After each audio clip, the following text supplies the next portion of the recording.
শীঘ্রই আসবে আমাদের উপরে, আল্লাহর আযাব গজব নেমে আসবে। আল্লাহ সাহাবীরা জিজ্ঞাসা করলেন কি কি আলামত? আল্লাহ রাসূল বললেন, এক নাম্বার মনে রাখবে, যখন সরকারি মালগুলোকে নিজের সম্পত্তি বলে মনে করবে। সরকারি পদে যারা আছে, এমএলএ, এমপি, মিনিস্টার যারা আছে, তারা প্রত্যেকে সেই সম্পদগুলোকে নিজের মাল বলে মনে করবে। দু নাম্বার হলো আমানত মাগনামা, আমানতকে খেয়ানতে পরিণত করা হবে। আমানতের মালকে তারা লুটে নেবে। আল্লাহ রসুল যখন বললেন, সাহাবারা বললেন এইগুলো যখন হবে, আল্লাহ রসুল বললেন যখন এই আলামতগুলো তোমরা দেখতে পাবে, তখনই মনে করবে কিয়ামত অতি সন্নিকটে। আমানতের খেয়ানত বলতে কি বোঝায়? যারা সরকারি পদে আছে, যারা দেশ চালায়, যখন গনিমতের মাল বলতে সরকারি মালকে বোঝায়। যখন সরকারি মাল, যেমন মনে করেন রাস্তাঘাট এসছে 6 ইঞ্চি, আমানত ওর কাছে আছে 6 ইঞ্চি রাস্তা করতে হবে, ও করেছে 5 ইঞ্চি, 1 ইঞ্চি মেরে দিয়েছে, আমানতের খেয়ানত হলো। এই রকম যখন দেশের মালগুলোকে নিয়ে লুটপাট করবে, দেশের মালগুলোকে নিয়ে নিজের আত্মসাৎ করবে, তখনই মনে করবে কিয়ামত অতি সন্নিকটে। 3 নাম্বার হলো যখন মনে করবে যাকাতকে জরিমানা বলে মনে করবে। মানুষের অর্থ আছে, আল্লাহ অনেক সম্পদ দিয়েছে, কোটি কোটি টাকার সম্পদ দিয়েছে, লাখপতি বানিয়েছে, কোটিপতি বানিয়েছে, তার উপরে যাকাত ফরজ হয়ে গিয়েছে, হজ ফরজ হয়ে গিয়েছে, কিন্তু সে হজও করে না, যাকাতও দেয় না।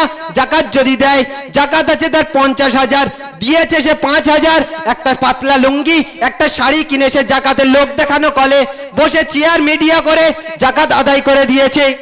এই রকম যখন যাকাত দেবে, আর যাদের উপরে যাকাত ফরজ হয়েছে তারা যদি যাকাত না দেয়, তার কাল কিয়ামতের ময়দানে তাদের শাস্তি স্বরূপ কি বলছে আল্লাহ রাসূল বলছে, কাল যারা যাকাত দেয় না তারা কবরে যখন শোবে, কালকে কবরে শুতে দেরি একটা সাপ আসবে, এসে পা থেকে পেঁচিয়ে যাবে, পেঁচিয়ে গিয়ে মুখের কাছে ফেনা তুলে বলবে, আনা কানজুকা আনা মালুকা, আমি হলো তোমার দুনিয়ার সেই সম্পদ, দুনিয়ার সেই মাল, বলে শুধু ছবল মারতে থাকবে।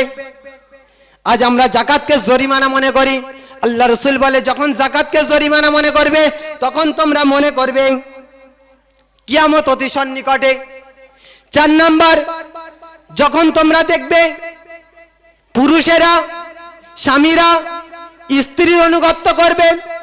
5 নাম্বার, তারা নিজের মায়ের নাফরমানি করবে। 4 নাম্বার হলো যখন তারা পুরুষেরা স্ত্রীর আনুগত্য করবে। আজ বর্তমান সমাজে দেখেন মায়েদের কোনো সম্মান আছে কিনা। আজ ছেলে বড় হয়েছে, বিবাহ দেওয়া হওয়ার পরে যখন এক বিবাহ হয়ে বউ বাড়িতে চলে এলো, তখন 5টা ছেলে যখন মা মানুষ করে, তখন কারো পাঠায় নাই, নিজে ভিক্ষা করেছে, নিজে অনাহারে থেকে 5টা ছেলে মানুষ করেছে, কিন্তু কারোর অন্য কোনো দরগায় পাঠায় নাই, নিজে পেট চালিয়েছে, নিজে না খেয়েছে, নিজে না খেয়ে 5টা ছেলে মানুষ করেছে, কিন্তু কোনোদিন অভাব তাদের বুঝতে দেয় নাই। আজ 5টা ছেলে যখন বিবাহ করে, 5টা বউ চলে আসে, তখন বিবির কথায় মাকে অপমান করে, বিবির কথায় মাকে ঘর থেকে বের করে দেয়, বিবির কথায় মাকে দাসী রূপে বাড়িতে কাজ করায়। হয় না? এই সমস্ত পরিস্থিতি এসে গেছে না আসতে বাকি আছে। আজ নিজের সন্তান বাপকে চেনে না, মাকে চেনে না। তারপরে আল্লাহ রাসূল বলছে, যখন দেখবে ছেলেরা নিজের বন্ধুদেরকে সম্মান করবে আর নিজের বাপকে অসম্মান করবে, রাস্তায় আড্ডা মারছে, চাই কোনো দোকানে আড্ডা মারছে, যখন কোনো জায়গায় বসে আড্ডা মারছে, চাই রাত 12টার সময় ফোন ঘাঁটুক, বৃদ্ধ বাবা 60 বছর বয়স, বৃদ্ধ বয়সে টুকটুক করে এসে যখন বলে যেখানে আড্ডা মেরো না বাবা, বাড়িতে চলো, তখন ঘুগরি মেরে বলে যে না তুমি চলে যাও, এ সমাজ তোমরা বুঝবে না। নিজের বন্ধুদেরকে সম্মান করছে, নিজের বাপকে অসম্মান করছে। যখন এই আলামতগুলো আসবে, আল্লাহ রাসূল বলে তখন মনে করবে যে কিয়ামত অতি সন্নিকটে, আর বেশি বাকি নাই। তারপরে কি বলছে আল্লাহ রাসূল বলছে, যখন দেখবে তোমাদের মধ্যে মসজিদে যারা আসবে, মসজিদে এসে দেখবে চেল্লামিল্লি বেড়ে যাবে, মসজিদের সভাপতি সেক্রেটারির আওয়াজে মসজিদে টেকা যাবে না, মুসল্লি এমন যাবে মুনাফিক মুসল্লি যারা গিয়ে সপ্তাহে একদিন যাবে, গিয়ে ইমামের ভুল ধরবে। আজ তো বর্তমান আলেমদের কোনো সম্মান নাই, ইজ্জত নাই। এমন ভাবে তারা দেখে যেন মসজিদের ইমাম যেন এদের বাড়ির চাকর বাকর, এমন নজরে দেখা হয়। আল্লাহ নিজে কোরআন পাকে বলছে ওয়াতিউল্লাহ ওয়াতিউর রাসূল ওয়া উলিল আমরি মিনকুম, তোমরা আমাকে ইত্তেবা করবে, আমাকে অনুসরণ করবে, আমাকে অনুকরণ করবে, আমার হাবিবকে ভালোবাসবে, আর সমাজে যারা নেতৃত্ব দেবে তাদের কথা মতো তোমরা চলবে। এখানে নেতৃত্ব বলতে কোনো এমএলএ কে বোঝায় নাই, এমপি কে বোঝায় নাই, কোনো মিনিস্টারকে বোঝায় নাই, কোনো প্রধানকে বোঝায় নাই, কোনো দেশের রাজা বাদশাকে বোঝায় নাই।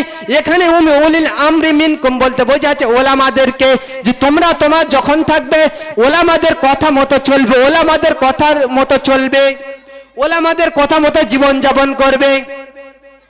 আজ আমরা তো ওলামাদেরকে চাকর বাকর মনেও করি। মসজিদে ইমাম সাহেব থাকে, তাকে এমন নজরে দেখি, এমন ভাবে তার সাথে আচার আচরণ করি, মনে হয় যেন আমার বাড়ির চাকর, হ্যাঁ কি না? তাই এইগুলো যখন এসে যাবে, আল্লাহ রসুল বলছে তখন মনে করবে কিয়ামত এসে গেছে। তারপরে আলামত কি বলছে আল্লাহ রসুল বলছে, যখন মনে দেখবে প্রকাশ্যে মদ্যপান করা হচ্ছে, এবং তারপরে বলছে যখন বাদ্যযন্ত্র বেড়ে যাবে, গায়ক গায়িকাদের বাজার বেড়ে যাবে, তখন তোমরা ভেবে নিও কিয়ামত অতি সন্নিকটে। আল্লাহ রসুল বলছে যখন তোমরা দেখবে প্রকাশ্যে মদ্যপান করবে, শুধু মদ্যপান করবে না, তারা মদ খাবে, বিভিন্ন নাম দিয়ে খাবে, বিভিন্ন নামে মদ কিনে খাবে, এবং শুধু তাও করবে না, তারা বাজার থেকে নরতকি মেয়ে তুলে আনবে, বাজারি মহিলা তুলে আনবে, এনে সামনে নাচাবে, কোঁদাবে, আর সামনে বসে মদ খাবে আর ডান্স নাচ দেখবে। এই রকম পরিস্থিতি যখন হবে তখন তোমরা মনে করবে যে কিয়ামত অতি সন্নিকটে, আর বেশি বাকি নাই। আর যখন এই আযাবগুলো, যখন এই আলামতগুলো তোমরা দেখতে পাবে, প্রত্যেকটা আলামত এসে গেছে, তখন তোমরা আল্লাহর আযাবের ভয়ে, আল্লাহর আযাবের অপেক্ষায় থেকো।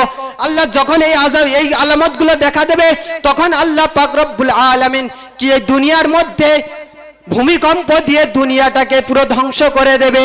আল্লাহ পাক সূরা জিলজালার মধ্যে বলছেন ইযা জুলজিলাতিল আরদু জিলজালাহা ওয়া আখরাজাতিল আরদু আসকালাহা, যখন তোমরা দেখবে প্রকম্পিত হয়ে জমিনটাকে নাড়া দিয়েছি, জমিন শুধু নাড়া খাবে না, ভূমি ধস হবে, জমিনে যা কিছু আছে ছিন্ন বিচ্ছিন্ন করে দেব, জমিনে যা কিছু আছে সবকিছু আমি ধ্বংস করে দেব। তখন সেদিন মনে করবে, মানুষরা বলবে ওয়াকালাল ইনসানু মালাহা, তখন মানুষ বলবে জমিনের কি হয়েছে, জমিন সবকিছু এমন করে দিচ্ছে কেন?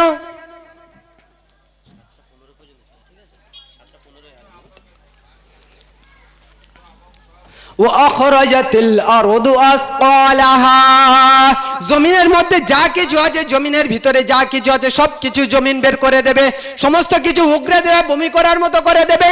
জমিনের উপরে যা কিছু আছে সব তছনছ করে দেবে, ভিতরে যত তেলের খনি আছে, সোনার খনি আছে, প্রত্যেকটা জিনিস সবকিছু জমিনের উপরে বিচ্ছিন্ন করে দেবে।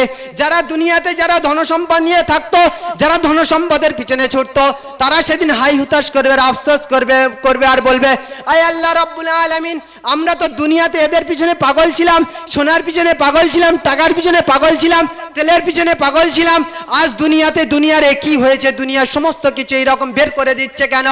দুনিয়ার সবকিছু বের করে দিচ্ছে কেন? ওয়া আখরাজাতিল আরদু আসকালাহা ওয়া ক্বালাল ইনসানু মা লাহা ইয়াওমাইদিন তুহাদ্দিসু আখবারাহা, শুধু জমিন বের করে দেবে না, ওদিনকে জমিন সাক্ষীও দেবে আল্লাহর দরবারে। কি সাক্ষী দেবে? আমরা জমিনের উপরে যা কিছু গুনাহ করেছি, জমিনের উপরে মদের বোতল নিয়ে দৌড়েছি, জমিনের উপরে জিনা করেছি, জমিনের উপরে লুটপাট করেছি, জমিনের উপরে রাজধানী করেছি, জমিনের উপরে ভাইয়ের হক মেরেছি, বাপের হক মেরেছি, জমিনের উপরে বাপের গায়ে হাত তুলেছি, মায়ের গায়ে হাত তুলেছি, এই জমিনের উপরে কত না কত গুনাহ করেছি। কেউ নেই দুনিয়ায়, সমস্ত কিছু অন্ধকার কুক্কার, সেখানে কেউ নেই।